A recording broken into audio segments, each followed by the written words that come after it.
LG전자의 휴대폰 사업 철수, 소비자 입장에서 살펴보겠습니다. 백연신 기자, 먼저 이 LG 스마트폰을 쓰던 기존 고객들 반응은 어떻습니까? 네, 이 사후 서비스와 향후 스마트폰 가격 상승에 대한 우려가 컸습니다. 서비스라든지 여러 가지 걱정은 되는데 이제 삼성 거 써야 되겠죠? LG가 사라지면 가격적인 면에서 경쟁사가 사라지는 거니까 삼성이 너무 막 뛰지 않을까요? 기존의 LG 휴대폰을 사용하던 이용자들 불편이 없어야 할 텐데요.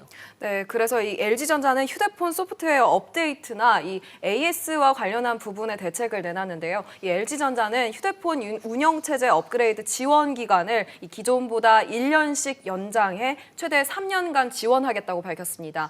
이에 따라 지난해 출시된 벨벳과 윙 모델의 경우 2023년까지 운영체제 업그레이드가 가능해질 전망입니다. 네. 이 AS의 경우는 또 최종 제조일로부터 최소 4년까지 가능한데요. LG전자는 전국 120여 개 서비스 센터를 통해 AS를 지원하겠다고 밝혔습니다.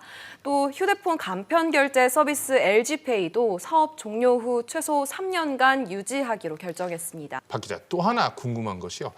그동안 이 중고폰 가격 보장 서비스 이거 상당히 인기를 끌었는데 이건 어떻게 되나요? 네, 현재 이동통신 3사는 2년 이상 사용하던 단말기를 반납하고 이 같은 제조사의 새로운 기기로 교체할 경우 새 기기에 잔여 할부금을 면제해주는 중고폰 가격 보장 프로그램을 운영 중인데요. 이번 LG전자 휴대폰 사업 철수로 새로운 모델이 더 이상 나오지 않게 되면서 같은 LG폰으로는 보상이 어려워집니다. 그래서 통신사들은 LG폰과 비슷한 출고가의 다른 제조사 단말기로 교체해 줄 것으로 보입니다. 이와 관련해 과학기술정보통신부 관계자는 AS 보장과 중고폰 보상 프로그램을 위주로 이용자 보호가 잘 지켜지는지 살펴볼 예정이라고 밝혔습니다. 시장 상황 한번 분석해 볼까요? LG의 빈자리 과연 중국 업체들이 가져갈까요? 아이폰이 가져갈까요? 아니면 삼성이 가져갈까요?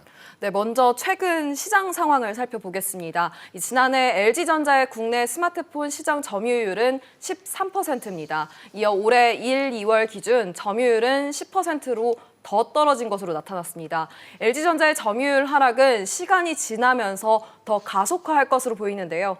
빈자리는 삼성이 대체할 가능성이 높습니다. 왜 그렇죠?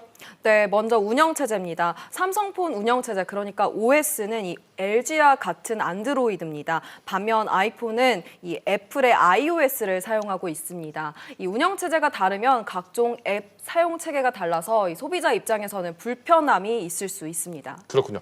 저가폰 시장에서는 중국 업체들의 공세가 있지 않을까요?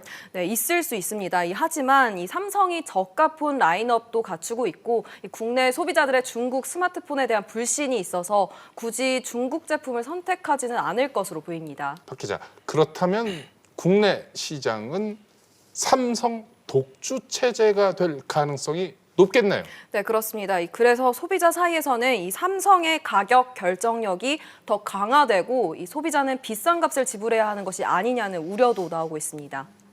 LG가 이번에 스마트폰 시장에서 철수함에 따라서 아마도 삼성이 시장을 거의 독점할 수 있게 될 것으로 예상됩니다.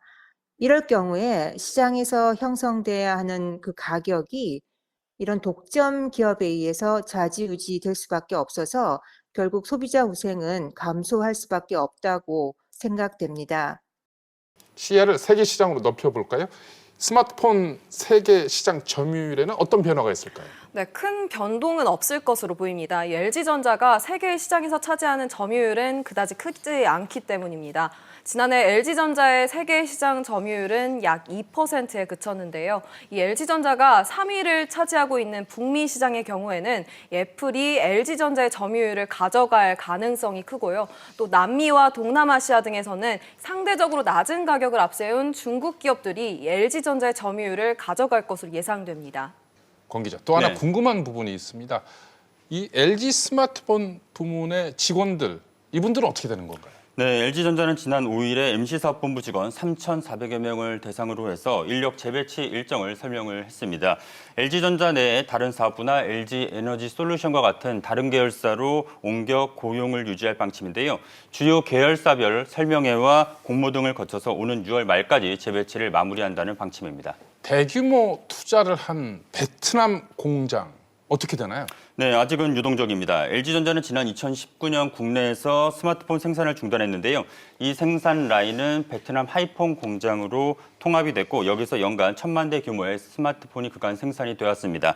업계에서는 전장과 같은 다른 부품 생산으로 공장 용도가 바뀔 것이라는 전망이 나오는데요. 네. 다른 한편에선 LG전자가 용도 변경을 검토를 했지만 이마저도 여의치가 않아서 폐쇄 수순을 밟고 있다는 이야기도 나오고 있습니다. LG전자는 베트남, 브라질 그리고 중국 등 해외 공장 활용 방안을 다각도로 검토를 하고 있는데요. 폐쇄 여부 등 구체적으로 결정된 바 없다는 입장입니다.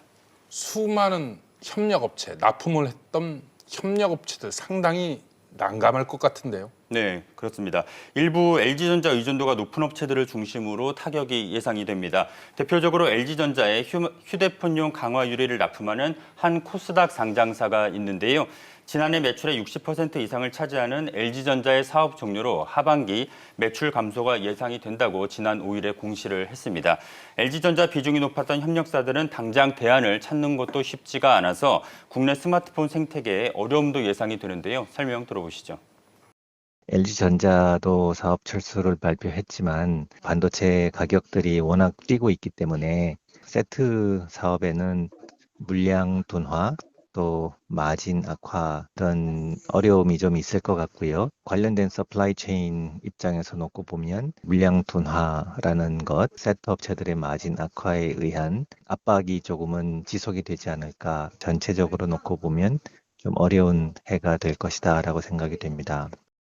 여기에 대해서 LG전자는 어떤 대안을 제시했나요? 네, 구체적인 계획은 아직 제시하지 않았습니다. 하지만 손실 보상을 위한 협의를 약속을 했는데요. LG전자 입장 들어보시죠. 통신사 등 기존의 거래선과 약속한 제품을 공급하기 위해서 5월 말까지 휴대폰을 지속 생산을 하기로 했습니다. 협력사들의 손실에 대해서도 합리적인 보상을 위해서 협의를 지속적으로 해나갈 계획입니다.